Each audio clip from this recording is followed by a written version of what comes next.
महिलांमध्ये झपाट्याने वाढत असलेल्या गर्भाशयाच्या मुखाच्या कर्करोगावर आळा घालण्यासाठी केंद्र सरकारने महत्त्वपूर्ण पाऊल उचलले आहे.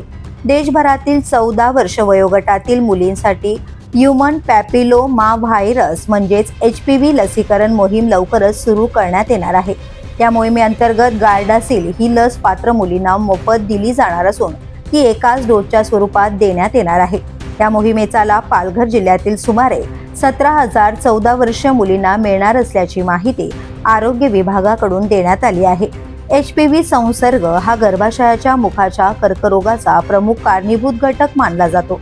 त्यामुळे योग्य वेळी लसीकरण केल्यास या आजारापासून मोठ्या प्रमाणात संरक्षण मिळू शकते. किशोरवयीन मुलींचे वेळेत लसीकरण हा या कर्करोगापासून बचाव करण्यासाठी प्रभावी प्रतिबंधात्मक उपाय मानला जात आहे. केंद्र सरकारच्या या निर्णयामुळे विशेषतः आर्थिकदृष्ट्या दुर्बल कुटुंबातील मुलींना मोठा दिलासा मिळणार आहे. दरम्यान आरोग्य विभागाकडून ही लसीकरण मोहीम लवकरच सुरू करण्यात येणार असून पालकांनी आपल्या मुलींना वेळेत लस देण्यासाठी पुढाकार घ्यावा असे आवाहन करण्यात आले आहे. तज्ज्ञांच्या मते सर्व्हिकल कर्करोगाच्या सुरुवातीच्या टप्प्यात अनेकदा ठळक लक्षणे दिसून येत नाही.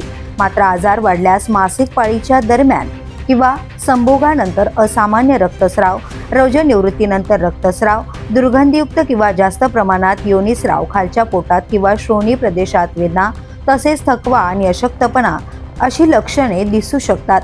अशी लक्षणे आढळल्यास तातडीने स्त्रीरोग तज्ज्ञांचा सल्ला घ्यावा असे तज्ज्ञांनी सांगितले आहे. The police news bureau, Palghar.